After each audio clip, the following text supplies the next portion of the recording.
Welcome everyone to Painting Pairs, Art History and Technical Study, which, just in case anyone doesn't know from the many times we've run this program, or the Research Forum have run it, it's a research opportunity for graduate students enrolled in the Master's course in the History of Art or the MA in Curating the Art Museum or the PhD program, who pair up with students in easel painting conservation. It's supported by the Research Forum and the Courtauld Gallery and the Department of Conservation in collaboration with each other. So selected students are given the opportunity to form a research partnership with future conservators from the postgraduate diploma and now the Masters in Easel Painting Conservation. And each pair very much independently explores the contribution of technical study and what it can make to art historical scholarship and vice versa, through research on a painting that's undergoing either technical analysis in the department or actual conservation treatment. The paintings are drawn from public and private collections, including the Courtauld Gallery. So it's a really exciting program with wonderful paintings.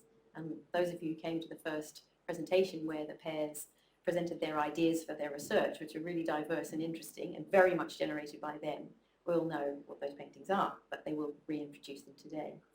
So the program's now in its 13th year, which is a very lucky number, and this year we have 5 pairs of graduate students. So I want to really give special thanks to Diego Atete, Grace Williams, Leila Bambra of the Research Forum for their support and their fantastic organisation of this program, and Karen Sayre, obviously, and Pippa Bausch, who work together to provide fantastic paintings for the program and to select the students and do everything to support the program and make it work well. So this is a final presentation, and like before, the pairs will introduce themselves, the paintings they're working on, and the results of their collaborative research. And after each presentation, they'll take some questions for themselves and then hand on to the next student. And finally, at the very end, the Research Forum have kindly offered for us to have drinks in the Research Forum. That means everyone, not just the speakers, but everyone here. And whoever wants to come can come and have drinks in the Research Forum, which is on the floor above here, one floor up. And at the end, I'll just remind you that you can come to these drinks. It'll be really nice. So first of all, I want to hand over to the first pair, Nitzan and Jessica. Hi everyone, thank you so much for joining us here today. I'm Jessica and I'm studying for the MA in Curating the Art Museum. I'm Nitzan and I'm in second year of the MA of Easel Painting Conservation. Today we will be presenting Bearded Man with a Falcon, attributed to Lazzaro Bastiani from the Courtauld Gallery collection. Today we'd like to share with you our findings regarding the physical history of the painting, its provenance and art historical context. Our research aims were to begin by questioning the painting's current attribution through understanding where else it may have been painted. We also wanted to contextualize the sitter's appearance by using art historical analysis and the history of the fashion of the period. The painting is of oil on canvas, 99 over 73 centimeters. Its auxiliary support is a stretcher with one horizontal cross member and 8 keys. The paint layer appears to have suffered widespread damages and losses. It is heavily overpainted as part of previous restoration works, which will be further explored later in this talk. The old restoration campaigns are noticeable upon close examination, mainly in the background, however less apparent in normal lighting conditions. The painting is stable and displays satisfactory planar alignment with no visible evidence of recent losses. The painting was lined at least once in the past, and the lining canvas appears to be well adhered, taut, and in good condition. The painting is currently attributed to Lazzaro Bastiani by art historian Bernard Berenson, who published his attribution in his 1957 book, Italian Pictures of the Renaissance. Bastiani was active from 1449 as a painter in Venetian workshops and may have worked with Giovanni and Gentile Bellini. However, many scholars have since disputed the extent of his body of work. Furthermore, it is likely that Berenson only saw an image of this painting in black and white, and that his choice of artist was guided by a contemporaneous understanding to attribute works to Bastiani if they did not quite fit with his more famous contemporaries. Another portrait, which is also attributed to Bastiani, a Venetian Doge Francesco Foscari, bears little visual or formal resemblance to our portrait. 3 further paintings attributed to Bastiani are also relatively diverse, of the Madonna and Christ, which may suggest that he worked more on religious scenes of this type rather than as a painter of portraits. it is difficult to trace any consistency across Bastiani's attributed works, and our research has led us to believe that this present attribution is unlikely. We employed several technical analysis methods to identify the original materials used to produce the painting, as well as later interventions made by restorers. To do so, X-radiography was used to study the support, changes in composition, and the 1935 claim of a transfer. Infrared reflectography was used for the identification and study of underdrawing. Samples were taken from the painting for analysis, as well as X-ray fluorescence spectrometry for elemental mapping to inform us of elements present in different areas of the painting. From those we can infer pigments used. Technical imaging, such as infrared and X-ray, detected areas of pentimenti. This refers to changes made by the artist during the painting process. These changes are usually hidden beneath subsequent layers of paint and show the development of the artist's design and work method. In this case, it seems that the artist had planned out the general composition he was aiming for, but was still reworking and adjusting it as he progressed. Here we see two types of pentimenti. The first involves the underdrawing. Specifically, a tree branch in the top right corner appears to have been repositioned towards the left and center of the composition. Additionally, the figure's face has lines across the nose and two circular shapes under the eyes, indicating they were initially intended to be lower. The second set of changes relates to the figure's position and hat. The X-ray and infrared indicate that the sitter was additionally posed differently. The infrared image suggests a different arm placement. The figure's black robe, which contains carbon-based pigment, both obscures and reveals sections of this change. These findings suggest that the initial intent for the figure's pose was likely involved more movement and a different orientation, later modified to the current full frontal composition. Here we can see some examples of the technique for paint application. Signs of precise brushwork, blending of the oil paint, and thin application of paint, both with translucent and opaque paint. Identifying the original unaltered areas of the painting is crucial, and in this case somewhat complex due to the frequent history of cleaning, restorations, and alterations to this painting. Of the materials used for this painting, we could identify certain pigments commonly used in early modern Europe, such as bone black, lead white, iron-based pigments, leading yellow, and azurite. The ground layer was our leading indicator in attempting to locate the origin of the painting, a topic that was debated upon the purchase of this portrait. The ground layer consists of calcium sulfate, known as gypsum, consistent with Italian methods of priming painted surfaces. After locating the availability of some of these materials in Italy, we wanted to examine portraits by other Venetian painters other than Bastiani. A comparison with portraits by Bellini also calls into question whether our sitter is a Venetian at all. Our sitter's beard is long, and this was not fashionable for Venetians at all in this period until later. Furthermore, the Venetian cap has straighter sides compared to our sitter's hat, and paintings by Bellini and Carpaccio are far smaller, almost half the size of our painting, and painted on panel rather than oil canvas. We don't believe that our painting is consistent with Venetian portraiture of the late 15th and early 16th century. This led us to consider a broader region. Many artists travelled between courts in northern Italy, and we consulted Dr. Irene Brooke, who advised us to consider portraiture painting in the terra firma and in court cities in Lombardy, such as Brescia, Mantua, and Cremona. Gianfrancesco Bembo was a painter from Cremona, and the style of the hat and beard in this portrait, also oil on canvas and dated to the 1520s, remind us of our sitter, as does the stern expression, robes, and the artist's similar colour palette. The painting has been considered to be from this region in the past, and in 1907 it was sold as by a different artist from Cremona, Campi Giulio da Cremona, at a sale by Saint-Lomé in Paris. A further comparison to this painting by Grimaldi Laxaro, who worked in Mantua by 1501, where it is likely that he painted this portrait, indicates some interesting comparisons in terms of the use of weaponry. Attached to the sitter's belt in our painting is a holstered dagger and a sheathed sword, one on each side of the body. We see a similar portraiture trope in Lazzaro's portrait, where the man holds a sword which seems to have been tucked into his belt. We see a similar trope with the sword in this portrait by Bartolomeo Veneto, his portrait of a bearded gentleman. Similarly, there is the three-quarter length view, the wide-brimmed hat, and the convention of the beard, which was more popular style in the terra firma compared to in Venice itself. Veneto was born in 1502, but he also worked in outside of the Veneto in Lombardy and also in the Este court in Ferrara between 1505 to 1508. A further painting, of which the attribution is unknown, but has in the past been attributed to a Lombardy artist, Girolamo Salvador, as well as to portraits by the Venetian painter Marco Bassetti.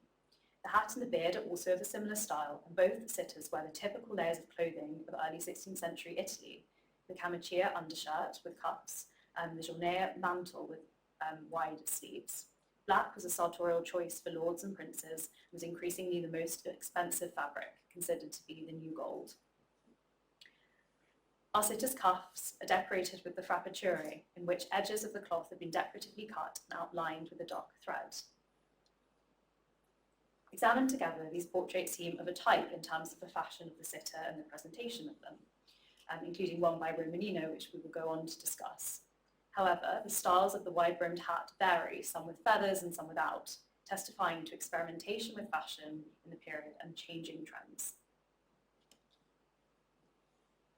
As mentioned, an examination of the infrared and X-ray images revealed that the hat had changed shape, size, and style. XRF elemental mapping provided further details on the changes made to the hat. The iron map revealed a well-defined, almost turban-like structure on top of the figure's head. Additionally, brushstrokes visible on this map suggest a deliberate shape construction of the wide-brim hat, as well as brushstrokes within these defined borders appear as filling in motion, revealing more information about the hat's construction. However, at this point, we are unsure whether these alterations were made by the artist or within the artist's studio, or if they are later interventions made by restorers. This painting by Romanino, who was one of the leading painters in Brescia in the 16th century, and likely painted this while he was resident in Padua in 1514, shares some characteristics of our painting. They share the same style of beard, three-quarter length, use of weaponry, but most significantly, the sitters share similar headwear, in which case the hats are adorned with ostrich feathers, unlike the other portraits that we've examined. Another alteration was observed in the feathers of the hat. It appears that the group of feathers were initially just one, positioned upright and far less fluffy and floppy than the current depiction.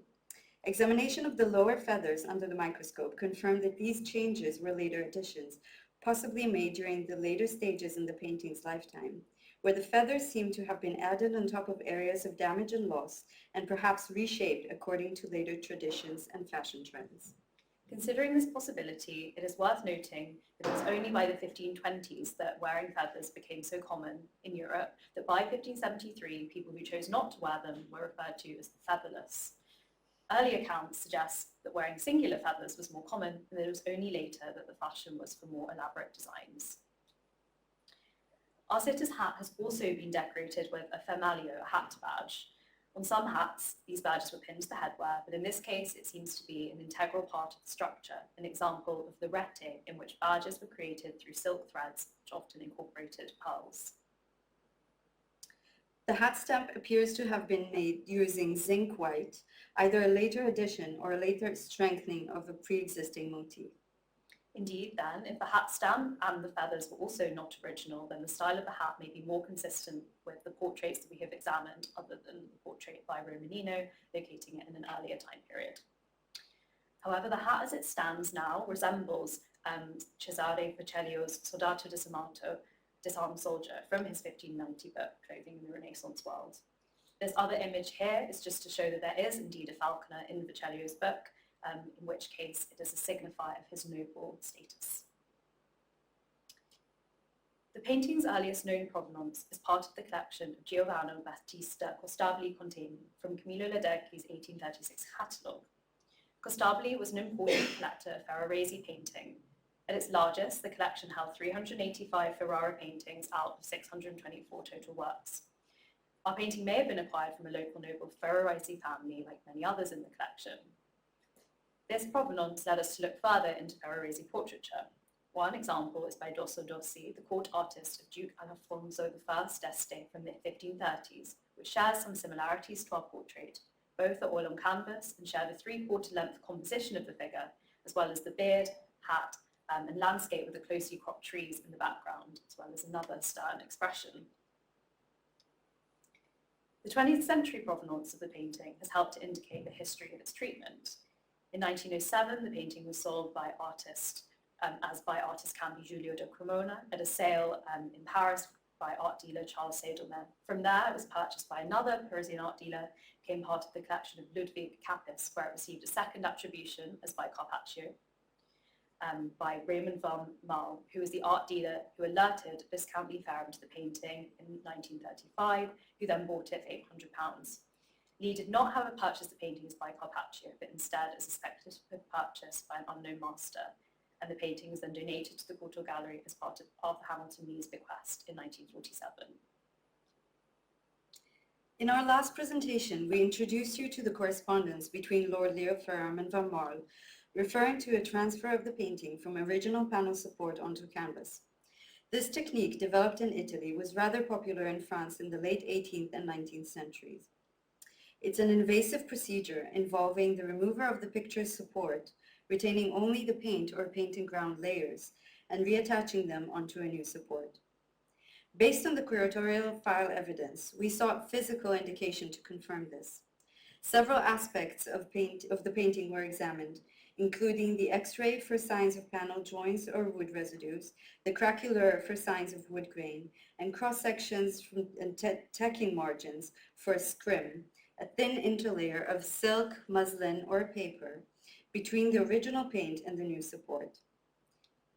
In raking light, some areas show texture reminiscent of wood grain pattern. Microscopic examination of the tacking margins revealed a brownish pink fill material buffering between the original paint and the tacking edges, matching with descriptions from the 18th and 19th century of French transfer traditions. However, the answer to this question remains inconclusive at the moment. Initial inspection revealed that the painting had undergone multiple treatments corroborated by the gallery's curatorial file. The correspondence regarding the painting mentioned restorations, including a reference to the painting being largely repainted by a very unskillful hand. An interesting discovery from the elemental mapping was the presence of specific elements suggesting the use of pigments associated with the later period, common in 19th and 20th century France and England. Here we see the XRF elemental map for zinc that revealed the substantial use of zinc white, seemingly for retouching damages and losses and strengthening some aspects of the composition, such as the clouds in the background, as can also be seen in the photomicrograph.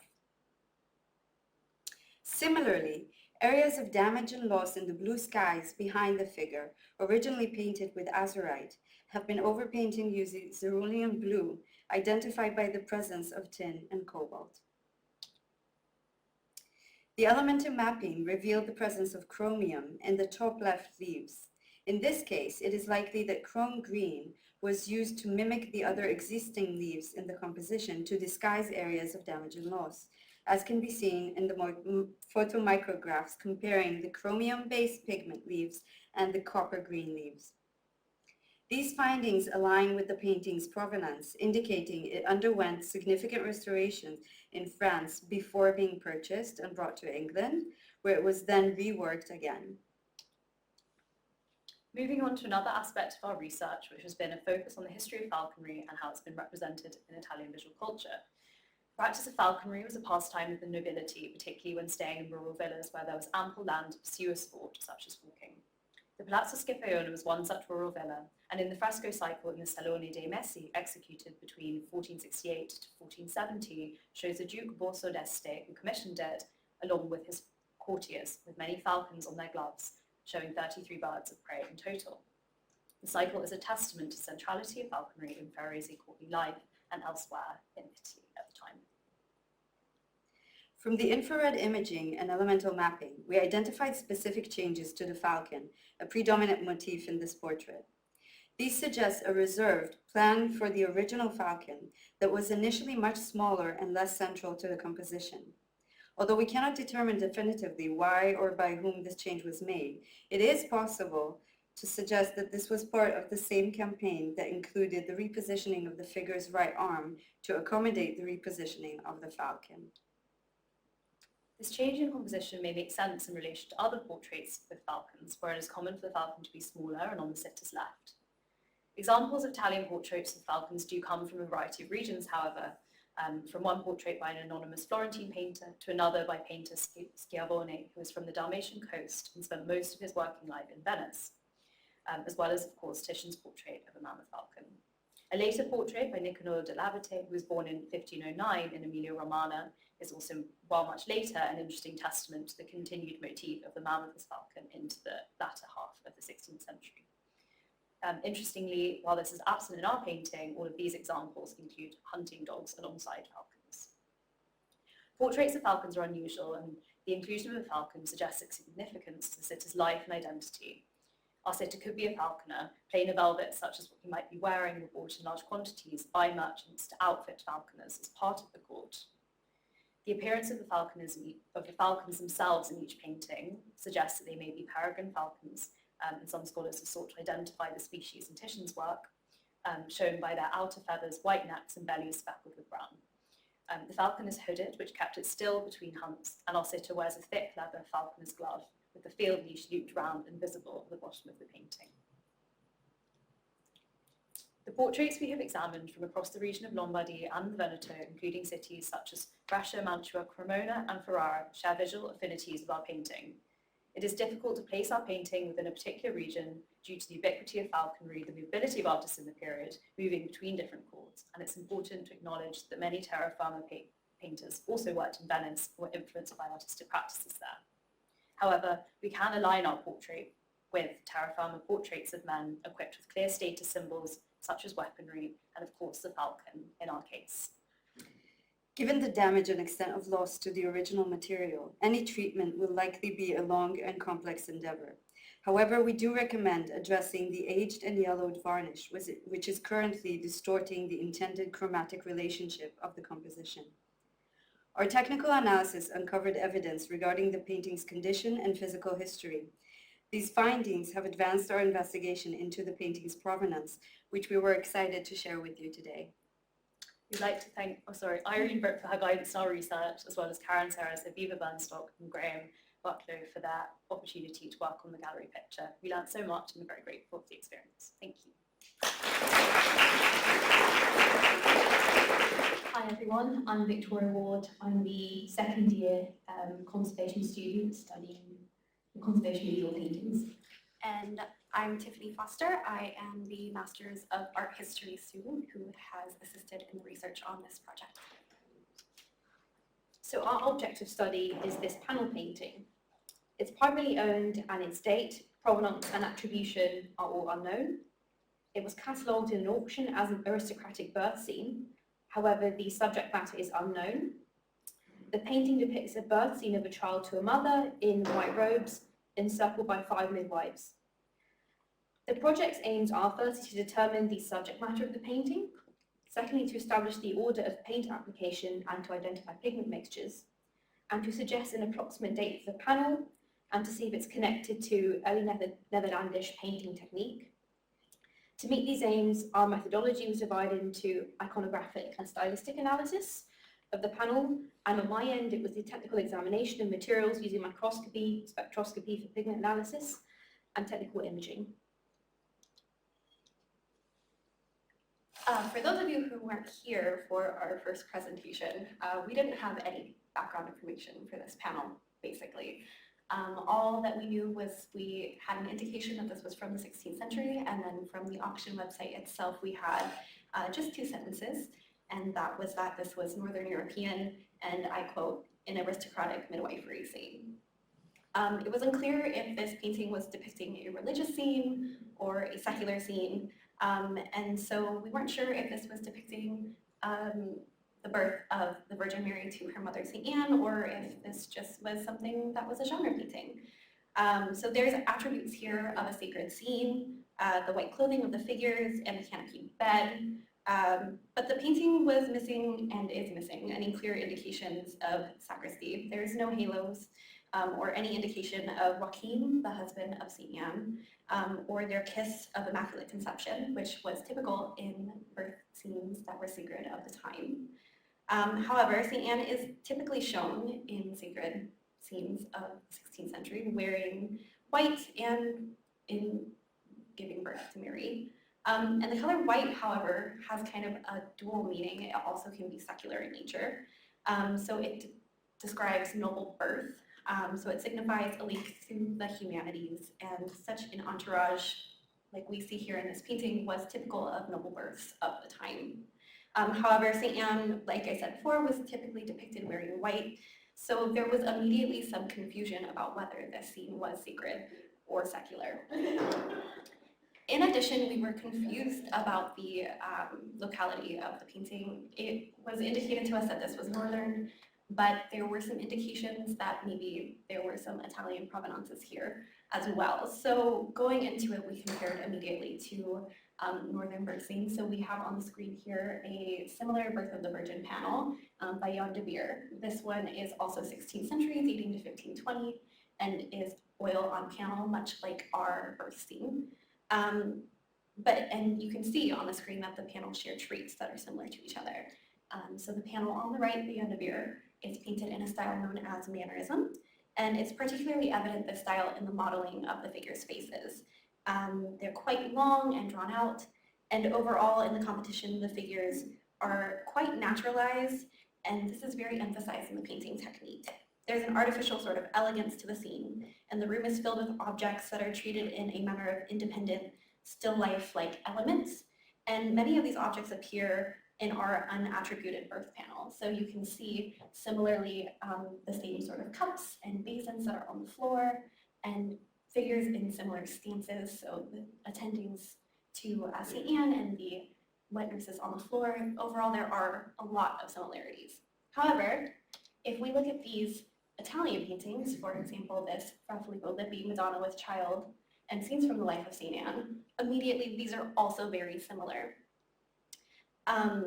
So particularly the first thing is in the headdresses, evident here. If we look at the Madonna in the center of the painting, her headdress is incredibly similar to the headdresses we see in all of the figures of the birth scenes.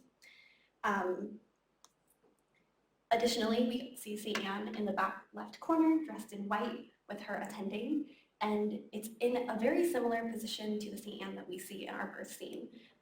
Much like the Lippi composition in our birth panel, her attending, her midwife, is hunched over her in almost the exact same position. And then just going back to the headdresses and the hairstyles of the figures, I am going to show us this image here. So now on this right side of the slide, we have something called a maiolica plate. These were really important in birth practices. Just in the Renaissance in general, it would have been typical for these sorts of artifacts to be passed from family member to family member during the birthing process. And they were indications of good luck and good fortune to come. For the family and for the newborn, they often depicted scenes of proper birth. This one here is by Battista Franco. It's called Birth of Hercules. And this image, you can see again that striking similarity of the headdresses and the headpieces. And this one is from 16th century Florence. And there's also a clear similarity of the head adornment of the figures. And this harks back to poetry done by Petrarch, which really emphasizes the idea of the idealized woman. So these ideals didn't go away just because a woman was pregnant or about to go through arguably one of the hardest experiences of her life.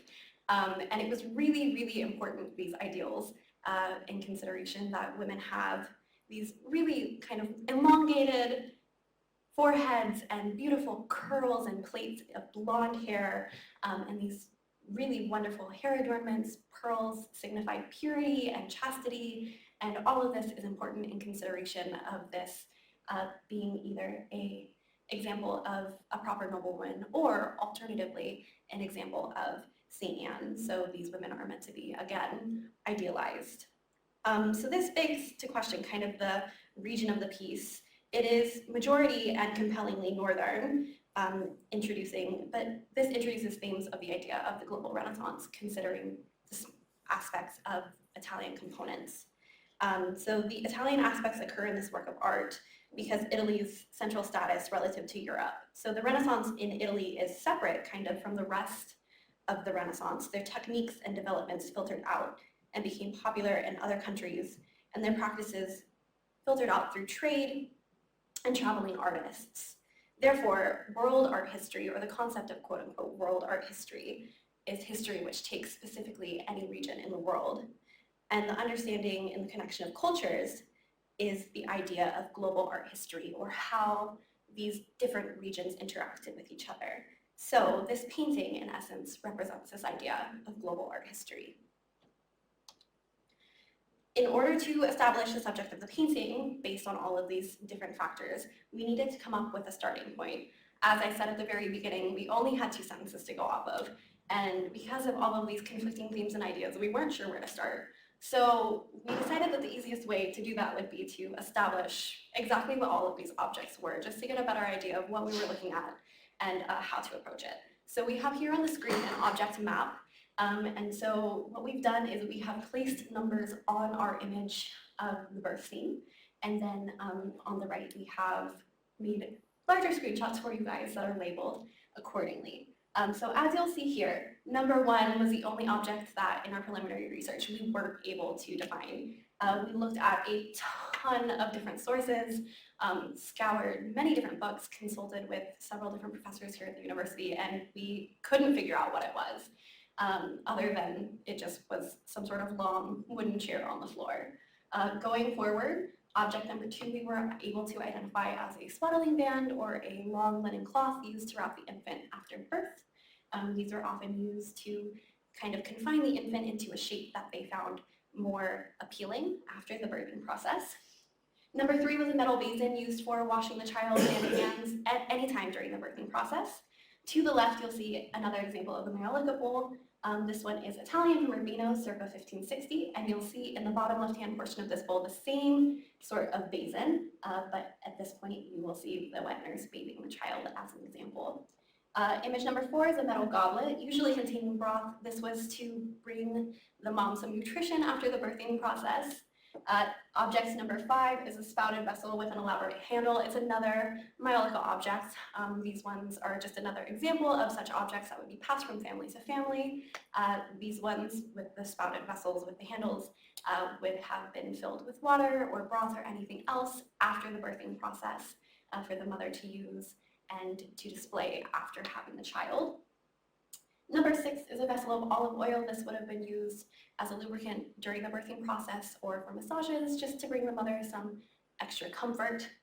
Number 7, we have a pan to warm water for the basin. You have seen the same image repeated on slide 3 from Jan's theme celebrating the birth. So this would have been placed in the fire just to warm up any water. And then number 8 is just an example of the birthing chair. So this is what our mother would have sat in during the birthing process. This small oil painting on panel consists of a single board of oak. The board's edges are beveled by a plane to facilitate mounting within a frame. Longitudinal medullary rays indicate the birth scene panel is made of oak, likely quarter sawn. There are smooth tool marks thinning the back of the panel, and other examples of northern panels, like we see on the screen, show smooth beveled edges, and similar planing marks made by a scrub plane. So moving on to the preparation of the panel, cross-sections show a natural chalk ground bound in glue. The priming layers are bound in oil and composed of a high quantity of lead white confined in SEM-EDX and tinted with charcoal black and blue and some red pigments. Painting on a pale lead white primed surface is consistent with early Netherlandish practice. Interestingly, the priming layer contains 3 blue pigments, smalt, azurite, and ultramarine, confirmed during SEM-EDX analysis. Micrographs of the priming layer in a loss show the blue pigments are not high tinting. They were possibly added to the paint mixture as a dryer. Smalt in particular is known to be a good dryer due to the presence of cobalt. The azurite particles, as we see, are large and non-uniform in shape, suggesting that they were coarsely ground. The azurite contains cuprite impurities, an orange isotropic copper oxide found as an impurity in the copper ore. Cross-sections indicate the primer was applied in at least 2 layers. The second, discrete layer, containing a high proportion of lead white with ultramarine and red earth pigments, is isolated by an ore-containing layer. Interestingly, the ultramarine particles are very small and uniform in shape. Given the historical cost of natural ultramarine, its use in the priming layer is unusual. It could be French ultramarine. This would date the upper paint layers to post-1830. Further analysis using spectroscopic techniques would be required to confirm if the ultramarine is natural or synthetic. There is no underdrawing visible in the infrared reflectogram. However, the iron elemental map shows a detailed outline of the composition. A prominent brown outline is visible on the paint surface. In areas like the midwife sleeve, the brown outline was applied over the thicker red white paint, creating an indentation through the paint, indicating it was likely painted before the lead white had fully dried. This design deviates from the carbon-based underdrawing techniques of the 16th and 17th centuries in Northern Europe. Aspects of the panel technique align with some early Netherlandish practice, but the following technical evidence suggests that the earliest possible date for the upper paint section, including the berthine composition, would date to the mid-19th century. In most cross-sections examined, there are 2 varnish layers above the priming layers. Under ultraviolet light, the varnish layer exhibits a bright blue-white fluorescence, indicative of a synthetic resin. Given that the subsequent use of modern pigments is located above this varnish layer, it is possible that the varnish layer was applied to isolate the upper composition from the lower layers. SEM-EDX analysis of a red paint sample identified cadmium yellow as in an underlayer. The sample appears original. There is no indication of retouching in UV, nor is it an area of loss, as seen in the panel's surface in raking light. The presence of cadmium suggests that the paint layers were created after the 1840s, when cadmium sulfide pigment became available. However, cross-section analysis provides site-specific information, so macro-XRF scanning was conducted for a broader pigment identification. The cadmium elemental map shows that cadmium was used in the 3 central figures, the basin and the ceiling beams. Cross-referencing the elemental map and close-looking visible light showed that cadmium yellow was often used as an underlayer. For example, we can see cadmium yellow is seen through the drying cracks in the face of the wet nurse. The chrome elemental map shows that the yellow button details on the sleeve were likely painted in chrome yellow. We can see with close looking that the chrome yellow buttons appear to be painted wet in wet, with the iron containing dark red outline, and so are likely original to the composition. The abraded condition of the paint surface has provided visual evidence that there may be a hidden design. Underlayers can be seen in losses showing thinly painted passages. An abraded area in the white drapery reveals a red-pink passage underneath what could be drapery.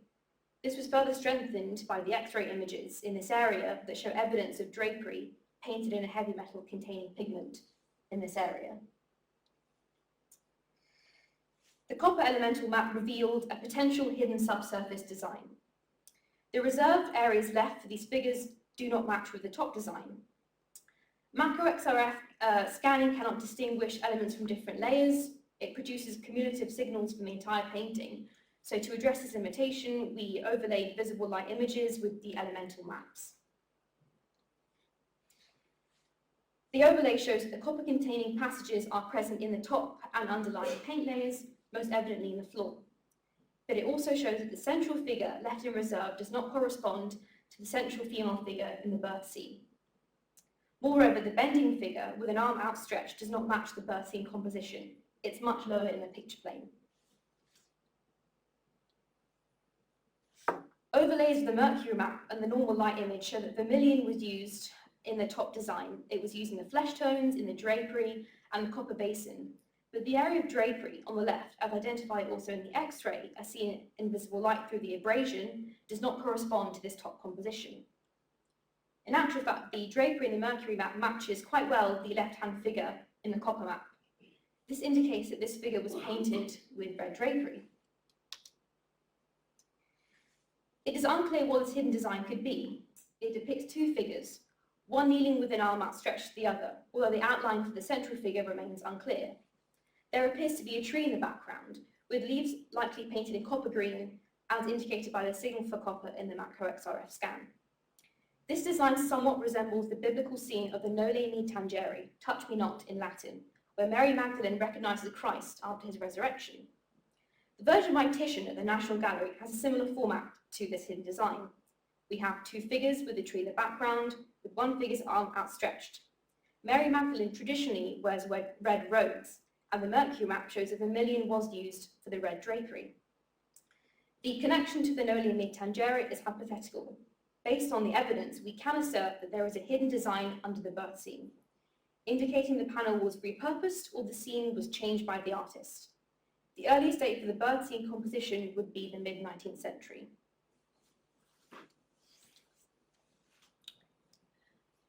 Following this discovery, we have to reassess why this panel had been overpainted with a birth scene.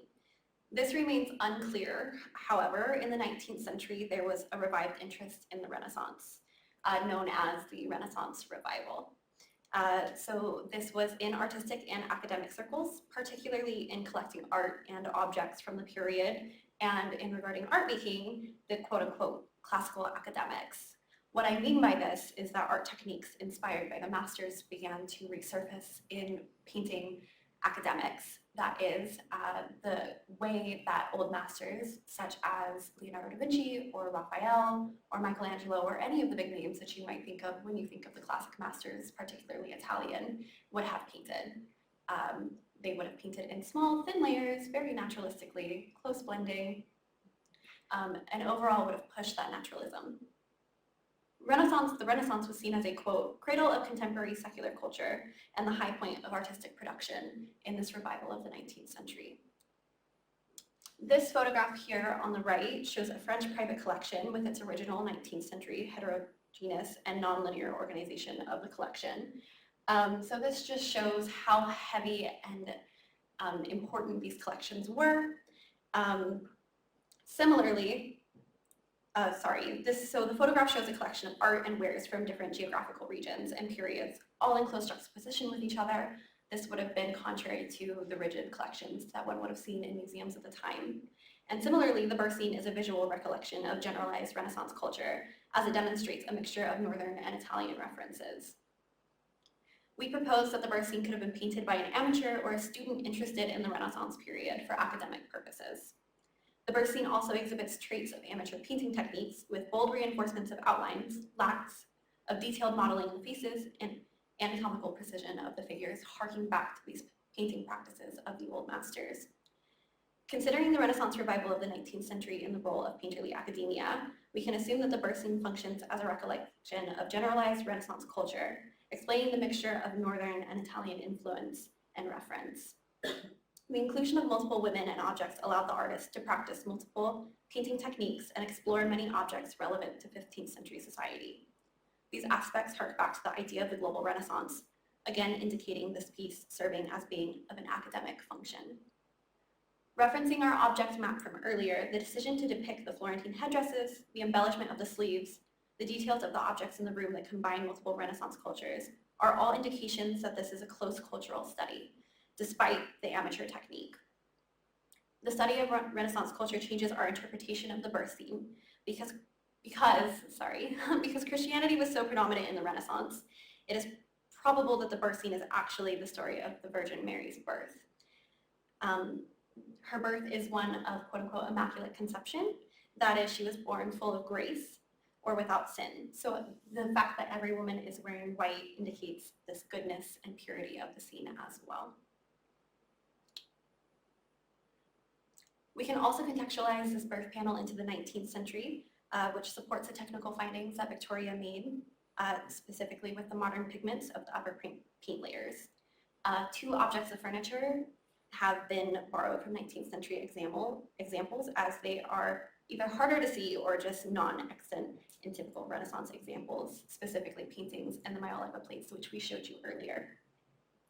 So again, going back to our object map, earlier I told you guys that we were unable to identify the basket on the floor, which we have screen capped and added for you in the bottom left-hand corner of this slide. So the object which the wet nurse sits on in the foreground has been identified now with these new findings as a nursing chair.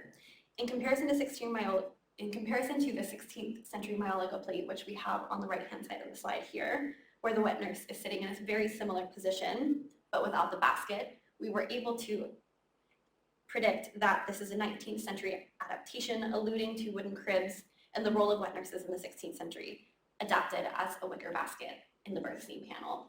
So we've added here for you an example of the 19th century wicker bassinet. Wicker was really popular in furniture in the Victorian era, and so it is probable that this material was chosen for this adaptation because the artist was unable to find an example of it in the Renaissance examples, and due to this needed to find a way to interpret it in his own manner.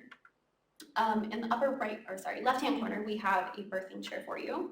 The birthing chair is a device that was shaped to assist women in the physiological upright posture during childbirth. So the birthing chair has been used for millennia, with one of the earliest examples dating back to Exodus. These chairs were used predominantly before male physicians dominated the delivery room. So this was seen around the globe all the way through the 20th century when it was stopped using. And so the example that we see in our birth scene panel is very similar to this example from the Science Museum, which dates to the 18th and 19th century. Birthing chairs fell out of fashion in the early 20th century, which indicates that the birth scene could have been painted again in the 19th century when the chairs were still in use.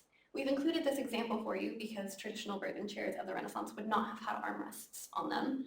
And as you would have seen in the examples of previous slides, they weren't really visible in examples on either Maiolica plates or paintings of birth scenes from the Renaissance, and therefore our artists likely felt the need to adapt this furniture because they didn't have an example from the Renaissance. Again, manipulating this study to what they needed. So overall, we have concluded that we think that this is an academic piece, combining aspects of the global Renaissance in tune with the Renaissance revival of the 19th century. Perfect.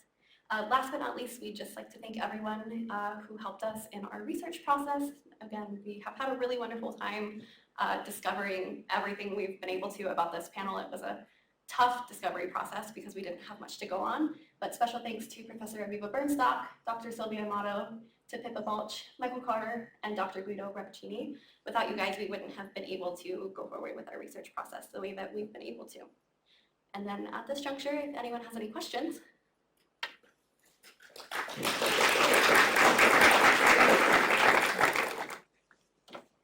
So hi, my name is Sakina Montanaro. I'm the MA Conservation of Easel Paintings students assigned to this painting. And I'm Bianca Hall, and I'm in the MA History of Art program. So before we begin, we would just like to say that due to the time constraints of this presentation, we have omitted some information while focusing on the main aspects of our research. However, please feel free to ask us questions afterwards if you need clarification or any additional information. Portrait of a Lady is an oil painting on wood from Parham House and Gardens in West Sussex, and it has traditionally been identified as depicting Elizabeth Palmer, the first mistress of the house. The painting is currently dated to the 1580s and has been attributed to the artist William Seager, an attribution offered by Tudor scholar Roy Strong in 1966. The Parham portrait is involved in this year's Painting Pairs program due to a renewed interest in the work thanks to a 2023 article published in the Burlington magazine by Elise F. Clifford, the head of Paintings Conservation at the Fine Arts Museum of San Francisco. Clifford's article suggested an alternative identity for the sitter based on a link to a portrait in the collection in San Francisco. So the main aim of this study has been to investigate and propose an identity for the sitter in light of Clifford's research. In doing so, we have considered the portrait's relationship to other Tudor works of the time, technical analysis, and the supposed meaning of the various emblems present in the portrait. The archival records at Parham House display a persistent interest in the identity of the sitter in the portrait. The identification of the portrait sitter as Elizabeth Palmer is supported by the inscriptions on the back of the panel, where her first name is mistakenly written as Eleanor. So I'd like to briefly discuss attribution before, as it'll be important later on in the presentation when we examine the style in which the portrait was painted. So In 1966, Rostrong attributed the Parham portrait to William Seagar on stylistic grounds. While in many ways Strong's Tudor scholarship remains some of the strongest and most substantial in the field, his style of attribution has proved difficult to sustain with contemporary technical processes and emerging research on artists in Tudor Britain. Attributions to William Seagar have increasingly been proven incorrect. Few confirmed autographic works by Seagar exist, and examination of those works that have traditionally been attributed to him, like the Parham portrait, suggests attributions more suited to more prolific artists of the time, such as Robert Peake the Elder. Clifford's 2023 Burlington Magazine article details the author's recent findings regarding the attribution and sitter identification of a portrait of a Tudor woman in San Francisco, on the left. Her article offers a new attribution of the work to Peake, and she identifies the sitter as Frances Walsingham due to an inscription on the portrait's cartellino, recovered during conservation. In her research, Clifford makes a direct comparison between the San Francisco portrait and Parham's portrait of a lady. Frances Walsingham, F.M. Clifford's proposed sitter, was born in 1567, the daughter of Queen Elizabeth I's spymaster, Frances Walsingham. She was married 3 times to the poet Philip Sidney, the 2nd Earl of Essex, Robert Devereux, and Richard Burke, the 4th Earl of Clarenclade. Importantly, the cartellino on the San Francisco portrait, an addition made when it was brought into the collection of John Lord Lumley, identifies Frances with the surname of her first husband, Philip Sidney, most likely indicating that the portrait became part of Lumley's collection before Sidney's death in 1586 and her subsequent marriages. This would indicate that the portrait was painted while Frances was still married to Sidney between 1583 and his death in 1586. The sitters in the San Francisco and Parham portrait share an immediate and remarkable likeness, but as Clifford writes, this likeness is more than superficial. So the woman's face has been directly replicated between the 2 paintings, most evident in the sitter's eyes, mouth, and nose. The extent of the similarities is evident when overlaying the portraits either digitally or by the use of a mylar tracing, which was conducted by Evelyn Clifford. The tracing shows that features were not only replicated in likeness but in proportion as well, as the portraits are relatively close in size. The use of face patterns to create multiple portraits of a sitter was not unusual in Tudor portraiture, as attested by a surviving but rare example of a 16th century face pattern in the National Portrait Gallery. Furthermore, Clifford identifies a change in the placement of the Parham portrait's eye, which can be seen in ordinary light but is even more readily identifiable in the infrared reflectograph, where the preparatory underdrawing is made visible. Because this change is not present in the San Francisco portrait and the position of the iris matches the Parham portrait's final eye placement rather than the underdrawing, it is likely that the pattern was made from the finished composition of the Parham portrait rather than a sketch from life, indicating that the Parham portrait was probably painted prior to the San Francisco version, in turn suggesting that the Parham portrait should be dated to or prior to 1585, the date attributed to San Francisco portrait based on its cartellino. So while the sitter's faces in these 2 portraits are most likely connected, notable differences in the paint handling technique can be seen, especially in how the pearls are painted. While these differences could be the result of different artist studios, they could also be explained by the prevalent workshop practice of the day, where artists would paint the more important details such as the faces, while apprentices painted the costume and ornamentation. Additionally, accumulated retouching and degraded varnish obscures the nuances of the technique. Comparing the faces in terms of artistic technique becomes difficult as the Parham portrait is obscured by overpaint and varnish, while the newly cleaned and conserved work of San Francisco shows its subtleties. While Roy Strong attributes the Parham portrait to Seagar, he also notes that it is clearly by the same hand and at about the same time as the Countess of Essex, which was the previous title of the San Francisco portrait.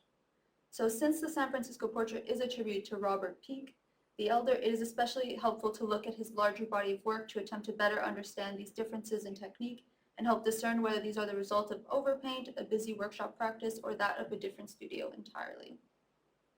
So when comparing Portrait of a Woman identified as Mary Clopton of Kentwell Hall, Suffolk, which is pictured here in the center, painted by Peake, to the San Francisco and Parham portraits, we get the sense of a similar essence present within all 3, So the faint rosy cheeks, a slight smile, and their gaze.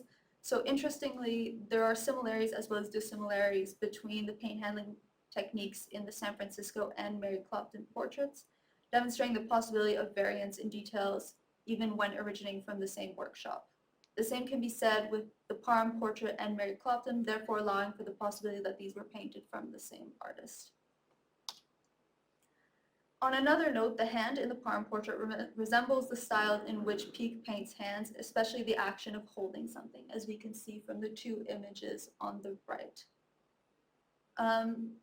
Peake's fingers are painted in an elongated manner with light shadowing. Research conducted by the NPG as part of their Making Art in Tudor Britain project has also shown a precedent for the use of patterns or formulas to create stock features. So these are repeated features independent of who the sitter is, and usually these are implemented for the hands or costume items. So it would not be odd to see similar hand gestures from one painting to the next in an artist's oeuvre. Comparisons with other female Tudor portraits of the time demonstrate quite a few paintings with similar facial features. However, none are as close as the San Francisco portrait. Stock features, as previously mentioned, were used for the hands rather than having composite faces made up of stock features for the nose, eyes, and mouth. If we were to find another match for the Parham portrait, the features would then have to match both in style and spatial arrangement. Only portraits with some likeness in features have been found, namely in those painted by Marcus Gerhard II or portraits of Elizabeth I. Fashion tastes were heavily influenced by the royals at court, making it possible to date a portrait according to the style of the dress. The black and white costume of the sitter in the Parham portrait and the extensive use of pearls are both typical of the late 16th century, where the white and pearls especially were used by the Queen to allude to her chastity.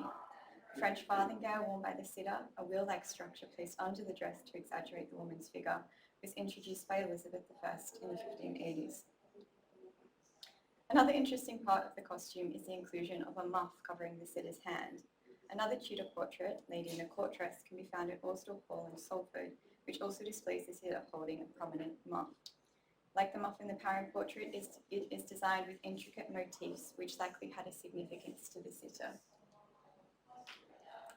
In our technical analysis, the X-ray has shown the most surprising changes were made to the costume. So lace at the outer edge of the ruff has been painted over by the background and the sitter's dress. The section of the ruff that is still visible appears somewhat different in its application to other areas of the painting. It is loosely applied with little thought to the fabric it is trying to emulate. This begs the question, is it a later addition by a different hand, and was the action of shortening the ruff done at the same time as the change of pattern? While the lace detail that has been covered up appears to be of a thinner fabric belonging to a collar like the San Francisco portrait, the current collar mimics that of a heavily starched linen with a graphic design added in black strokes. Interestingly, in another portrait by Peake, an unknown woman called Elizabeth, a similar graphic style is used to render the design in a woman's dress. In either case, ruffs are known to get bigger rather than shorter in the late 16th century, so it's an interesting change to note.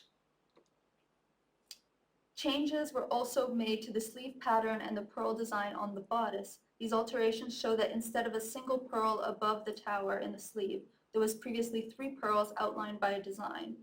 Similarly, the repeated cluster 5 pearls along the center of the bodice was previously 3 pearls with the same type of outlining shape. While the cover design do look like crests of some sort, elemental mapping has shown that the pigments making them up do not form any traceable motif. Elemental maps showed that mercury, the identifier for vermilion, was used for the design. A similar pearl design appears in the sleeve of a portrait of Robert Dudley, the Earl of Leicester, by William Seagar.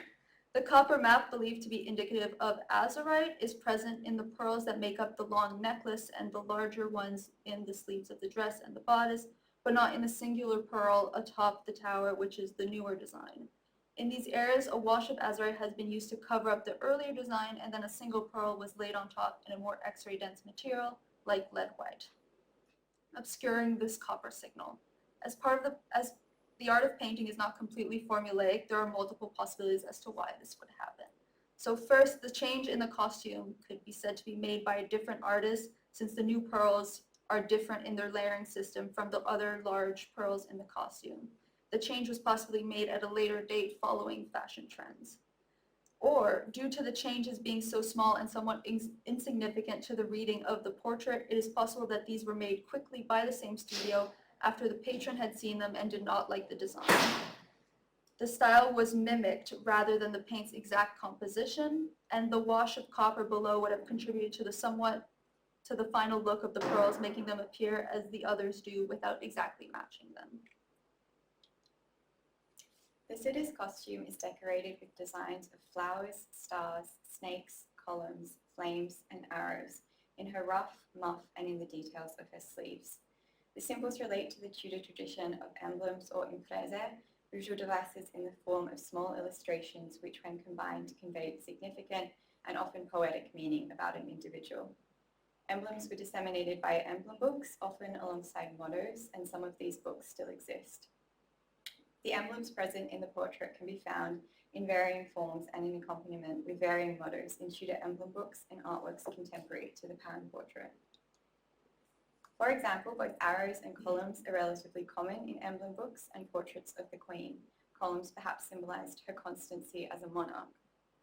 Likewise, snakes find precedent in portraits of the Queen, where unlike their biblical associations, they represented wisdom. Snakes also frequently appear in emblem books that survive, and their accompanying mottos often point to their association with wisdom. Fire often appears in emblem books inflaming an object. An emblem found in Geoffrey Whitney's 1586 choice of emblems and other devices depicts a particularly noteworthy example of a serpent suspended over a fire biting the finger of a hand, which is in the top right corner, therefore calling to mind several of the Parham portrait's emblems. In considering these emblematic devices, several things emerge as important in our attempts to identify the sitter. First is that it appears as if several of the symbols have been quite self-consciously included in reference to the Queen. Symbols such as snakes, columns, arrows, and more generally the portrait's use of fashionable pearls and black and white clothing seem to point to a desire for affinity with the court. Second, the various mottos associated with these emblems speak to a vague sense of strength, thoughtfulness, or consistency. But it is the final emblem present in the Parham portrait which most interests us for the purpose of identifying the sitter.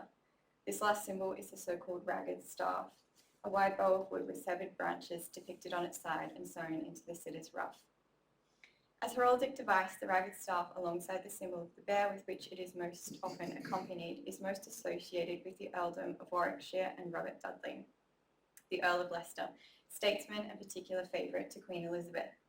It appears on his tomb in St Mary's Church, Warwick, is an embroidered design on the dress of a portrait of his wife Lettice Knowles, and is documented to have been part of the design for Leicester's gift to the Queen in 1518. Robert Dudley, the Earl of Leicester, was connected to Francis Walsingham, Elizabeth Clifford's proposed sitter for the Parham portrait, in three significant ways. The first of these connections is through Francis's father. Leicester was a statesman to the Queen alongside William Cecil and Francis's father, Francis Walsingham. Sir Philip Sidney, Francis's first husband, and with whose name she is identified in the San Francisco portrait, was Leicester's nephew, heir, and political protege. The connection between the nephew and uncle was strong enough that in 1584, after a series of criticisms were levelled at Leicester, Sidney penned his defence of the Earl of Leicester, stating that it was his chiefest honour to be a Dudley. Philip Sidney also travelled with his uncle to the Netherlands in 1585 on the occasion of Leicester's military expedition to aid in overthrowing decades-long Spanish occupation. Frances Walsingham joined her husband and uncle-in-law in the Netherlands in June 1586. It was in the Netherlands on this military duty that Sidney sustained the gunshot wound that would eventually kill him. And thus, while the Earl of Leicester's Netherlandish endeavours were to eventually cause much upheaval for the Earl and his family, his arrival in the Low Countries was initially cause for much celebration. He was appointed Governor-General, and Dutch imperial dollars were minted with his image. In several, he is depicted clutching 7 arrows, symbolising his union of the 7 provinces of the Dutch Republic. It is difficult to overlook the small, grasping arrow fist in these imperial dollars, and those which are present in the Parham portrait. Extraordinarily, the connection between Leicester and Frances does not end with her father, first husband, or the Netherlandish expedition. After Sidney's death, Francis married Robert Devereux, Leicester's stepson, being the son of his wife Lettice Knowles' first marriage. After Sidney, Robert Devereux became Leicester's subsequent heir. Elizabeth Goldring, who has published most extensively on Leicester, writes that by 1592, Devereux came to be seen as the successor to the political and cultural mantles of both Leicester and Sydney. And as a final note on Robert Dudley, the Earl of Leicester's ostensible presence in this portrait, we know that in 1585 the Earl was presented with a manuscript copy of Geoffrey Whitney's A Choice of Emblems and Other Devices. This book is today preserved in the Penn State University libraries and retains the inscription gifting it to Robert Dudley. It is from Whitney's A Choice of Emblems and Other Devices that we have found the most direct and convincing parallels to the emblems present in the Parham portrait, including the arrows, serpents, flames, and hands. While we can say with no certainty that there exists a direct link between this book of emblems presented to Leicester and the Parham portrait in which related symbols can be found, Frances Walsingham emerges at the periphery of Leicester and his heirs' lives as two-time wife, niece, and stepdaughter-in-law. Considering the connection to the San Francisco portrait and inclusion of these emblematic devices, it is tempting to conclude with some confidence that Parham's portrait of a lady is in fact a portrait of Frances Walsingham.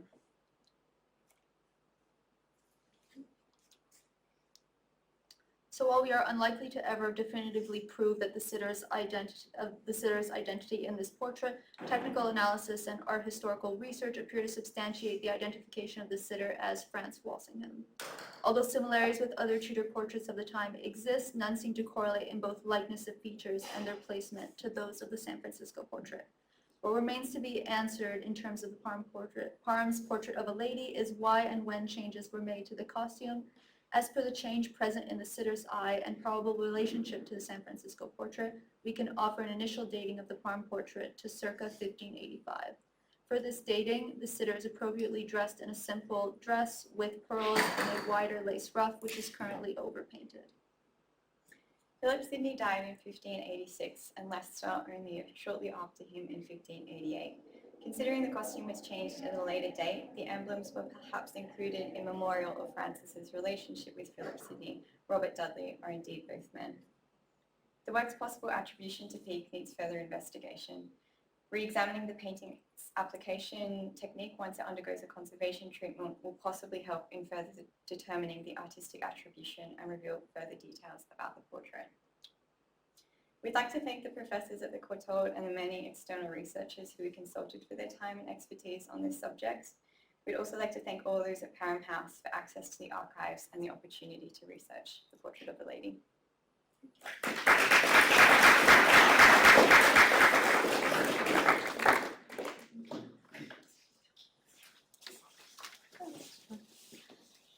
Hi, my name is Sarah Bergenberg. I'm an MA History of Art student. And I'm Grace Story, and I'm the second year MA Conservation of Easel Paintings student. To start our presentation, I will first discuss some key aspects of the iconography of Mary Queen of Scots. Then we'll both present our main findings in the conclusion. My part of the project really drills into how our painting fits into the wider scholarship of Mary Queen of Scots, and more importantly, how our portrait relates to the Boudin drawing, shown here on the right. I wanted to dive into the social history of our painting to see how it connects to costume balls, studio portraits, and photographs of Victorian women dressed as Mary Queen of Scots. But I realized that I had skipped a step. I needed to further research how our painting relates to the existing scholarship on the historical figure. As I began to dive into the iconography of Mary Queen of Scots, I realized that there are two main interests.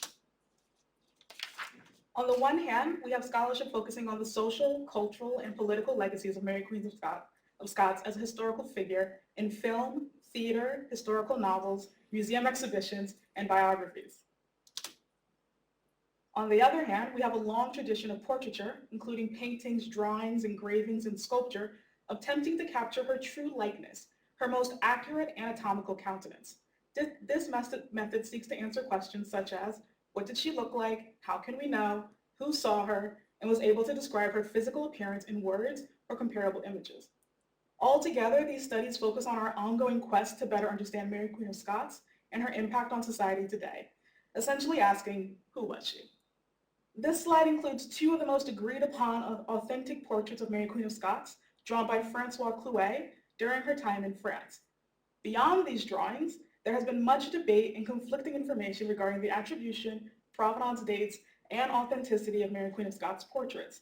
Not to mention that so many images of Mary Queen of Scots are simply creative but fictitious renderings of the iconic figure. As a result, scholars and curators have needed to consistently parse through an immense amount of visual culture and archival records to identify probable sources. I want to quickly share a brief example. We start with the current webpage of the Metropolitan Museum of Art for an engraving of Mary Queen of Scots. There is no definitive information here about the maker of the specific print, when it was made, or why it was made. Now, many of you may already be trying to work out the source. Perhaps you've seen this particular composition, but you can't put your finger on where. Or you immediately recognize that the image is a derivative of the monumental effigy of Mary Queen of Scots here in London at Westminster Abbey. This marble effigy was believed to derive from either the Hilliard miniature or the Sheffield portrait. Jeremy L. Smith has convincingly argued that the Sheffield portrait is the specific model for the tomb's effigy. Both the Hilliard and Sheffield portraits are believed to be authentic portrayals of Mary Queen of Scots, although only within the last decade has it been widely accepted that the Hilliard miniature derives from the Sheffield portrait and not vice versa. But there is still a missing link of how a 19th century print derives from a marble effigy made in 1612. And well, it was a very convenient surprise to find the answer in the Courtauld's library and a catalog published in 1856 where George Scarfe, a friend of the editor, provided a drawing that was engraved and now serves as the catalog's frontispiece. This catalog of antiquities, works of arts, and historical Scottish relics was compiled from an exhibition in Edinburgh trying to ascertain the true likeness of Mary Stuart. This exhibition was hosted by the Archaeological Institute of Great Britain and Ireland under the patronage of Prince Albert, who had acquired our painting a few years prior in 1845. While our particular portrait was not displayed, the exhibition speaks to Prince Albert's antiquarian interest in collecting, identifying, and preserving rare artistic treasures and helps us better understand our particular portrait's social use during the Victorian era. In the case of the specific print at the Metropolitan Museum of Art, the source material is most likely a copy of the catalog's frontispiece, rather than the marble effigy itself. To summarize, in regard to Mary Queen of Scots' portraits, we are constantly working backwards, trying to find a comfortable stopping point, hoping to arrive at Mary Queen of Scots herself or an image made during her lifetime. However, there are several intermediary points that should also be noted, and technical analyses can provide useful information that can then help us make sense of the relationships between various images of Mary Queen of Scots as paintings, drawings, and engravings.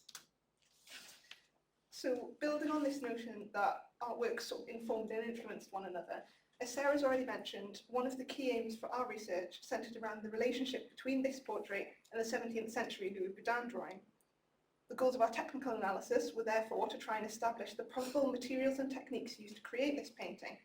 As if materials such as pigments with known introduction dates could be identified, they would stand as key indicators for when the composition was undertaken, allowing us to establish which artwork may have come first, and by extension, which could have influenced the other.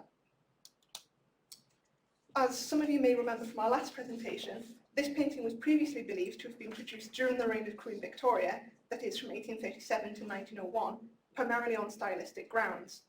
However, when dendrochronological analysis was undertaken on the panel by Ian Tyers in February 2023, the findings put this date into question. Dendrochronological analysis, as you may remember from our last presentation, can be used as a way of dating wooden material based on an analysis of the tree rings present. Tyers established that the tree ring width series for this board matched reference data from 17th century southern Germany and indicated that the board was still growing as late as 1609. The board featured no sapwood, or the outermost rings, but still accounting for the minimum number of expected sapwood rings for wooden material sourced in Germany. This furnished the panel with a terminus post quem, or earliest possible date, of around 1617. There are several other examples of portraits of Mary Queen of Scots, including these two examples here from the National Portrait Gallery and Hever Castle respectively, which were originally believed to be from later centuries, but were allocated a much earlier date, in these cases within the lifetime of Mary Queen of Scots, owing to the dendrochronological analysis, which has critically impacted how they were received as images of Mary Queen of Scots. For this portrait, although a date of more than 2 centuries earlier would still post-date Mary Queen of Scots' execution in 1587, it would predate the Louis Boudin illustration, raising questions as to their similarity and whether the Boudin drawing could possibly have been influenced by this painting. With that said, just because the panel may date from earlier than expected does not mean that the composition must also date from this time. Firstly, the panel could have come from a larger board that was trimmed with its outer rings.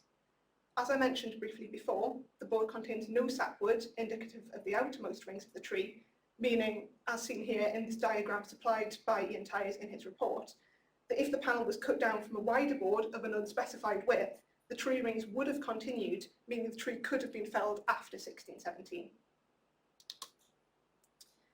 The panel could have also been reused or repurposed. To this end, various methods of technical examination, including X-radiography, infrared imaging, macro X-ray fluorescence, scanning, or elemental mapping, were all used to investigate the possibility of underlying compositions which could indicate that the panel had previously been used for another painting. Ultimately, however, as you can see, we found no evidence of another composition underneath. That still is not to say that the panel may not have been repurposed. It could instead have been sourced from a redundant bit of unpainted timber, like 17th or 18th century panelling, which anecdotal evidence does suggest was not unusual for supports sourced in the 19th century. But how can the window of production be narrowed down then? When was this painting executed? Through X-ray fluorescence point analysis of the spot indicated by the red X there, and elemental mapping, the green-brown background was found to contain both copper and arsenic, which is demonstrated by the two peaks labelled on the board there. This immediately caught my attention, as copper and arsenic are key chemical components of both Scheele's and emerald green, which are indicated at the top of the board there. Scheele's green is a dull green acid copper arsenite discovered in 1775 by the Swedish chemist Carl Wilhelm Scheele, which was superseded by the brighter emerald green, a copper acetoarsenate first produced commercially in 1814 and used widely from 1820s onwards. Analysis of a cross-section produced from a sample of the background taken from a loss indicated at the top there reveals the presence of multiple round blue-green pigment particles which are fairly characteristic of emerald green, as you can see by their similarity to the emerald green particles in this reference photomicrograph. These observations were further confirmed by subsequent analysis using SEM-EDX, scanning electron microscopy with energy dispersive X-ray spectroscopy, which showed that these specific particles were indeed made up of copper and arsenic. The cross-section further indicates the background was applied as a single layer directly over the ground, meaning that it is unlikely that this paint was added at a later date. Given these findings then, the painting is almost certainly from the 19th century and painted at some point between 1814, when emerald green was introduced, and the painting's acquisition by Prince Albert in 1845. Pigment analysis also highlighted the use of chromium, indicated in the chromium XRF elemental map here. Chrome green was first advertised as oxide of chromium by Winsor & Newton in their catalogue of around 1840, and chrome yellow was referenced in 1835 by the Cullinan George Field. Along with chromium, the barium and iron maps indicate the presence of these elements in the rows of gold-coloured studs adorning the dress and the yellow details of the chair. Barium and chromium are the principal components of lemon yellow, first mentioned by Field in 1835, and iron is the main component of yellow ochre, which, interestingly, according to additives found in an examination of the tube paints used by the 19th century painter James McNeill Whistler, was sometimes adulterated through the addition of barium sulfate. A range of yellow pigments appear to have been used then, and one possible interpretation is that yellow ochre was used for the darker and mid-yellow tones, and lemon or chrome yellow subsequently employed with lead white to pick out the lighter details on both the chair and in the jewellery.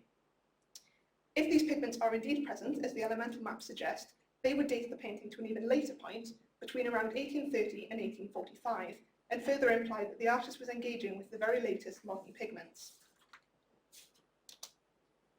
Focusing in on the 19th century then, and deepening our investigation, we employed organic analysis to try and better understand the binding media used for the painting. The 19th century saw many artists experiment with binding media, often employing natural resin-based additives such as Robeson's copper-based mediums, or McGill, to alter the handling qualities of the paint and to create their desired visual effects. Hoping to find evidence of one of these additions, a sample from the painting was analysed using transmission FTIR, that is Fourier transform infrared spectroscopy, to generate the spectra you see at the top of the image here. The spectra generated do imply the presence of natural resin in the sample, given their similarity to reference spectra for other natural resins, including copal and mastic at the bottom there. However, it's very difficult to differentiate between similar components in a complex sample using FTIR alone. A natural resin was also most likely used to varnish the painting, so these results do not necessarily reflect an additive in the paint. And as a result, we are not currently able to determine whether any of these mediums have been used or not. But that is not to say more solid conclusions could not be drawn in the future through the use of additional equipment and techniques, such as gas chromatography and mass spectroscopy, for example. Now, thus far, we've primarily focused on the materials used to create the painting, but an informed knowledge of the techniques used can also inform our understanding. So looking closely at the infrared image here, there are faint, regular lines visible along the side of the chair there, which it's possible that they could be grid lines executed in a carbon-containing material. The presence of these lines could provide a crucial piece of evidence that the composition was copied from another source and transferred onto the panel using the grid method. Taking this information together then, with the other conclusions reached through our technical analysis, inorganic analysis of the pigments indicates that regardless of the earlier date for the panel, indicated through dendrochronology, the panel was most likely completed, the painting was most likely completed during the 19th century, sometime between 1830 and 1845, which would mean that the painting was indeed completed after the Boudin illustration was made. The presence of grid lines further suggests that the composition could have been copied from another source, but I'll hand you back over to Sarah to discuss the implications of this further. So the inscription on Boudin's drawing notes that he copied Garnier's portrait of Mary Stuart as the Queen of France and the Queen of Scotland. This drawing is now stored at the National Library of France.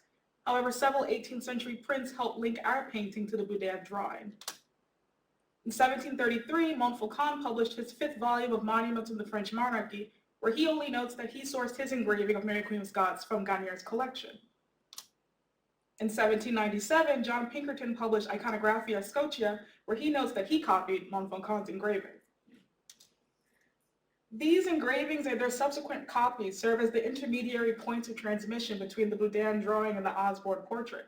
In 1888, George Scarf's article, A Brief Account of a Small Portrait of Mary Queen of Scots preserved at Osborne House in the Isle of Wight, noted that immediately after the portrait was first displayed at an exhibition in London in 1857, critics began interpreting our painting as a copy of Montfaucon's engraving.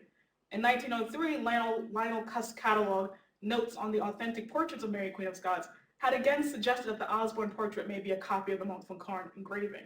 In sum, during the Victorian era, our portrait was consistently linked to the Montfaucon's engraving, rather than to any specific drawing in the Garnier's collection.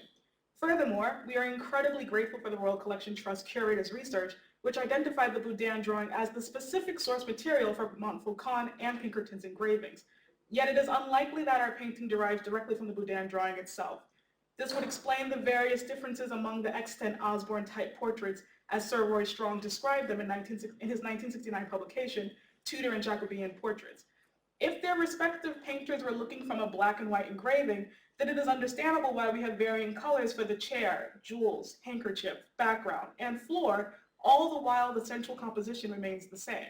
Additionally, the engravings only denote a striped floor, which could be interpreted in oil as a brown wooden floor.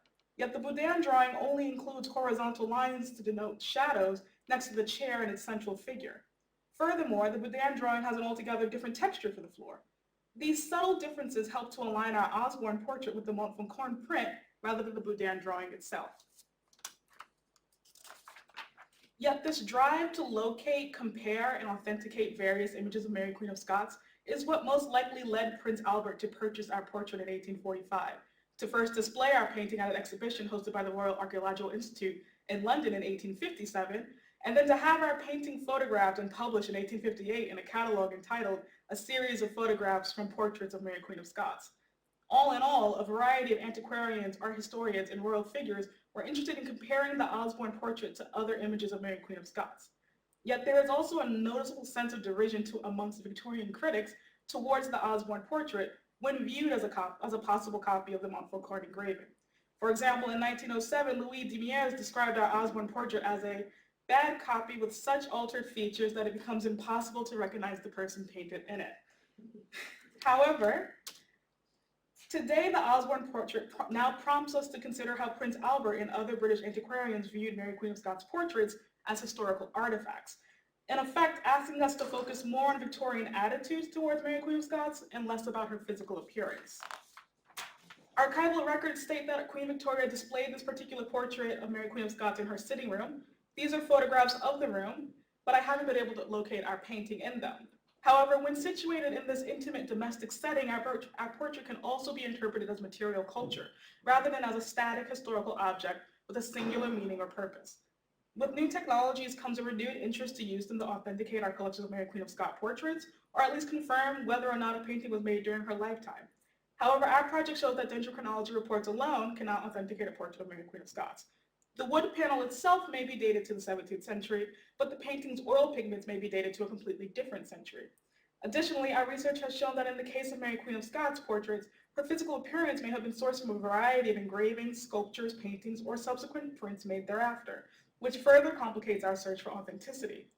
However, the current public interest in Mary Queen of Scots does not only pertain to a search for her authentic physical appearance, thus the Osborne portrait is still incredibly valuable for art historians and museum curators.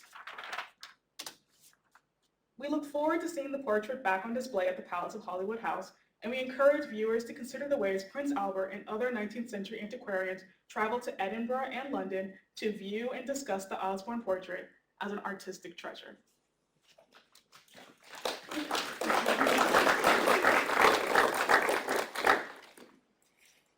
Hi, so I'm Ana Maria del Mar, and I'm on the MA Curating course, and I'm joined by Christina O'Brien, who's the conservator in this pair.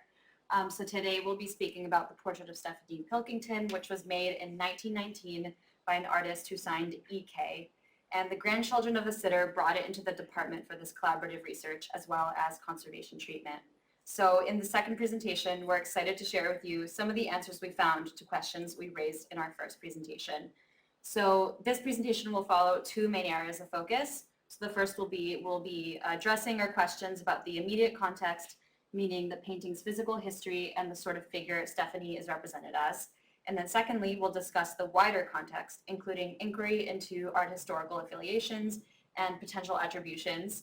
And we wanted to mention that the timing of the Expressionist exhibition at Tate Modern couldn't be better, and we've integrated a lot of material from it, as well as other contextual visits to Germany as part of this study. So as a recap, Stephanie Mary Pilkington was part of the Pilkington family, known for its glass manufacturing company. So learning about her biography through her granddaughters showed us that she led an interesting life, and this portrait captures an important period of it, as well as reflects a sociopolitical turning point in Germany's history. So Stephanie was born on August 16th, 1889 in Lancashire. She later moved to Germany and married Friedrich Fritz Behrendt, a German Jewish composer and musician, on May 30th, 1914. And he first worked as a conductor in Freiburg and then as a Kapellmeister in Munster and Osnabrück. And Stephanie likely remained in Freiburg until 1920. Her son, Thomas, was born on November 30th, 1921 in Kaiserslautern, Germany. And after Fritz faced persecution from the Gestapo, they moved around Germany. So following their divorce around 1926, Stephanie returned to the UK with Thomas to escape anti-Semitism. So in 1940, a few years after their divorce, Stephanie changed both their surnames back to her maiden name that we see in the following notice. So Germany, specifically the mountainous forest regions, clearly meant a lot to Stephanie. She continued receiving scenic postcards from friends while in the UK, and the family has albums of photographs from her holidays with friends in the Black Forest near Freiburg. And the photos bear a strong resemblance with the scenery in our painting, and sadly, the family notes that her social life and her relationships suffered after she moved back to the UK, evidenced by the lack of photographs from that time period.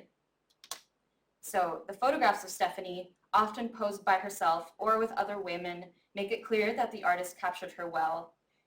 The portrait accurately captures her stern expression, her long hair tied in a low bun, and her slight androgyny.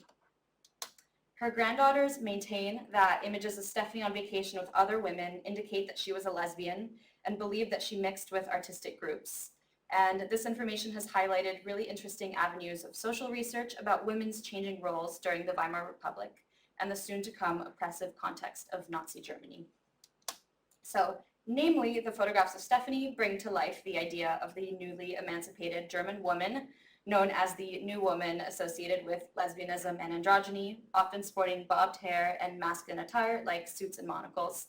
So Stephanie embodies this spirit and style, inviting us to ponder its deep social implications. The mass adoption of the booby cuff, a term for women's short haircuts, was controversial, symbolizing modernity, yet stirring anxieties about gender ambiguity, as critics linked it to the masculinization of women. In the photographs, Stephanie adopted varieties of this style, and likewise, the tuxedo or the smoking became a prominent visual symbol of the quote-unquote masculinization of women. So central to the wardrobe of this cosmopolitan Gaston, it reflected a broader cultural fascination with gender ambiguity and queerness, and Stephanie's photographs vividly illustrate this fashion trend as well as the evolving gender norms of the era. And her granddaughters found a ring with their Pilkington family motto on it, so we're wondering, could this be the one in the painting? The ring in the painting has a flat face at the top of the knuckle and a wide band similar to the one in the photos they've provided us, so the insignia isn't visible on the painting, but this is possibly by the artist's choice.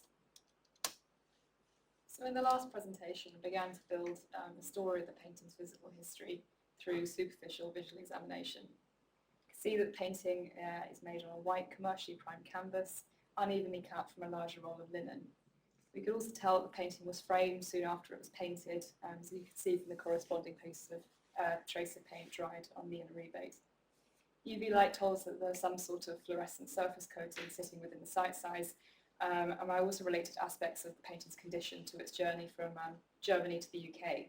The ductile tear in the sitter's eyebrow was likely created through gradual pressure against something sharp stacked against it during storage, and the thick layer of surface dirt dulling relationships between colours reflects over 100 years of travelling through different unmonitored environments.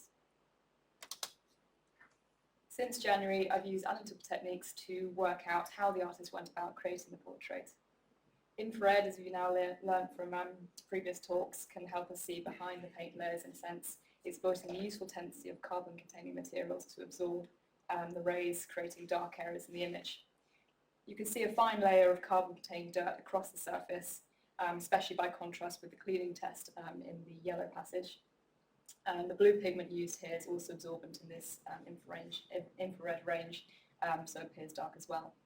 What the image does tell us of the underdrawing is that it's minimal and simple, and we can see it as this powdery, dark material inconsistent with the normal light image around the areas like the sitter's hairline and the larynx marked here. But mostly we can see that the composition is structured using paint, and this is typical of the expressionist artists working around the same time. I've included some images I took of Marianne Berufkin's portraits at the Tate Modern exhibition. You can see how some sketchily drawn pencil lines underneath the more translucent paint. The compositions are largely dictated by paint. The X-ray makes this painterly approach to the composition even clearer. X-rays are stocked by X-ray dense material, largely this is lead white, and as you can see, the artist has lightened almost every colour with lead white. This is really helpful for tracing the brushwork, and you can identify at least 3 main sizes of brush used here at different angles and pressures. Most importantly, it shows us the confidence with which the artist worked. There are very few compositional changes evident in the X-ray. You can see that the face has been made slightly more angular and the hands have been made slightly smaller just by drawing in the still wet blue paint from around the background. So from this confidence and the little detailed underdrawing we've got evidence for, the obvious question is whether this was worked from a photograph like one of the ones that Anne-Maria has shown you. We can tell that the artist decided to change the position of the sitter's left arm from the inconsistency with the underlayer I've marked here. Choosing to show the elbow across the chest gives the sitter a lot more character and life, I'd say, but the decision also informs the photography argument. Sitters in the early days of photography during the 19th century often posed with their hands giving them support. This to compensate for the long exposure times of early cameras, and portable cameras around 1919 would have had an average of 2-second exposure times. Some of the images of Stephanie are actually quite blurred. Gabrielle Munter, member of the Blue Rider group, used a Kodak Bullseye No. 2 to shoot images of her travels in America. She was an early proponent of pictorialism, embracing photography as an expressive art form rather than just a merely documentary medium. So you can see the relationship between photography and portraiture, I think, in some of the more tonal portraits that she does. So combining all of these elements, I think it's plausible to say that the artist did work from a photograph. So in terms of the wider artistic context, we believe that the artist engaged with various influences to produce the portrait. So by closely examining the painting and the way the artist modeled the background and the sitter, we've identified several probable influences. So the background with its gestural brushstrokes and colorful palette aligns with Expressionism, which was widespread before the First World War and popular in the early Weimar Republic. It resembles work by early 20th century German expressionists in groups such as De Broca and the Blue Rider, who manipulated form and color. And the rolling hills and the cathedral in our painting mirror the landscapes that fascinated these expressionists. And additionally, the sitter's sideways sort of three-quarter épaulement pose resembles portraits by expressionists like Marianne von Werfken and Gabriele Munter in the slide, suggesting that our artists might have taken cues from this type of positioning. So the artist's rendering of Stephanie might reflect a new movement that emerged in the early 1920s amongst German artists. And this movement, known as New Objectivity, is characterized by representationalism, clear pictorial concepts, and objective depictions of real conditions. So it revived and diversified older artistic traditions and techniques while taking gender relations and the image of the new woman as subjects. So without a unifying manifesto, the artists in New Objectivity focused on the visible world, rejecting the formal disarray of Expressionism and the anti-bourgeois stance of Dada. And New Objectivist paintings, like those in the slide, display a range of personal styles while sort of soberly isolating their subjects within their settings. So Stephanie's face is painted in a stern and matter-of-fact manner. So its approach to figuration reflects an aspiration to resemble human likeness. So unlike expressionists, our artist does not take colorful liberties while rendering the sitter. Rather, they use a darker outline around her body to separate her lifelike appearance from the whimsical and expressionist background. So these elements suggest the artist might have been influenced by the New Objectivity movement. And the artist also might have been familiar with avant-garde movements in Germany, such as the New Secession. So in 1910, a group of young artists split from the Berlin Secession to found the New Secession. So this association, which lasted until 1914, played a crucial role in the breakthrough of Expressionism in Berlin and the rest of Germany. So in the painting we see here by Georg Tappert, a founder of the New Secession, we see a similar approach to our painting with lifelike tones for the figures and a vibrant palette for the background. So in terms of attributions, when we started this project, we thought the painter might be a woman based on Stephanie's female friends and the family photos. So we researched all artists with EK initials in the 1922 edition of the Allgemeines Künstlerlexikon, paying special attention to female names. And one name we found was Eva Knopf, whose teacher, Eugen Spiro, used similar poses in his 1950s work. But while it's not Eva, given her signature differs from our EK, the similarities between her instructor's work and our painting suggest that this pose might have been a common instruction style. So the question is, who is EK? So at the outset of research into possible identities for EK, the sitter's family suggested Erich Kahn, a lost generation German Jewish artist, whose largest collection of work is now in the Courtauld Gallery in Lisbon. The artist's later figurative paintings and drawings show stylistic similarities with the Pilkington portrait in their dense brushwork and their use of saturated colors, and are often signed with an EK monogram followed by a two-lettered date. Erich Kahn would have been active in Stuttgart and 15 years old in 1919. So although exceedingly young, he himself complained, "What they taught I did not care to learn, and what I cared to learn they could not teach," which led his parents to encourage him to put together a portfolio of artwork for the Stuttgart Art Academy in 1919 for entrance in 1920. So we're wondering, could this be a study for art school entrance by a 15-year-old Erich Kahn? So he went on to study at the Academy and subsequently trained under Fernand Léger in Paris. And Our painting also seems to resonate with an idea of expressive realism that art students during his time were interested in. They sought to find their own way of expressing themselves without adhering to a specific style, and that's what our painting seems to do exactly. And Kahn's life was sadly upturned by the introduction of anti-Semitic legislation in Germany, and he was detained in the Hutchinson camp off the coast of the UK after fleeing there. And at this point, while no firm attribution can be made, Eric Kahn is an important artist socio-historically, whose possible connection to the Pilkington portrait should be considered further. Technical analysis has been particularly helpful deciphering the palette and how the materials and techniques hang together in the context of Anna Maria's research. Last time I showed you evidence of the use of tube paint. Areas like this green passage look as though the paint's been squeezed straight onto the canvas and brushed outwards. The Bavarian monarchy had invested a lot into research and finding more permanent painting materials in the late 19th century. As a result, Munich became a centre for paint technology. Around the turn of the century, artists and scientists like Max Dorner, Adolf Keim, Max von Pettenkofer had funding to set up institutions and publications dedicated to this sort of research.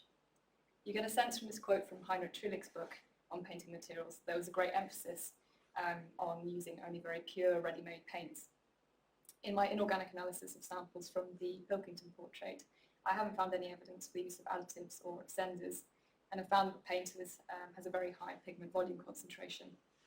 I believe that this is what allows the artist to create the beautiful impasto and texture across the painting, including details like this mint green on the side of the architecture.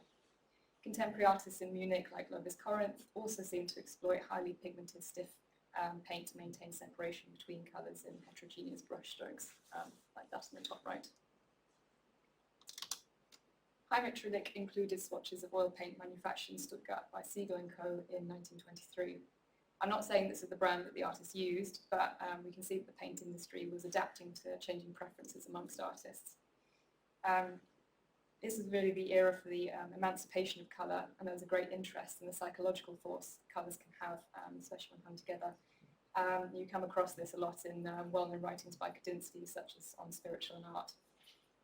EK clearly draws on the range of colours available, particularly in the expressionistic background. In this table, I've summarised the pigments which I've identified just through non-invasive elemental analysis using X-ray fluorescence, as well as inorganic analysis cross sections. So I'm just going to go through these in conjunction with the painting technique. It's quite challenging to decipher the order in which elements were painted with the number of colours used and all the wet and wet mixing, but we can see from the way that the brush strokes converge on the figure that this was painted first. The skin tones, the most naturalistic element, were mostly done using lead white and iron oxide red. The browns you can see from this cross section in the eyebrow were made using a sort of an end of palette mixture of various colours. As you've seen, most of the paints are brightened with lead white, much like artists from the Blue Rider group were doing, who intend to making their colours more luminous. But the artist did use zinc white in some elements, like in the smoke from the cigarette. There's some subsequent detail that doesn't correspond in the X-ray. The sky was worked from left to right, beginning with cobalt blue, the blue used for the rest of the painting, and cadmium yellow coming afterwards, you can see from the way that overlaps with the blue in some areas.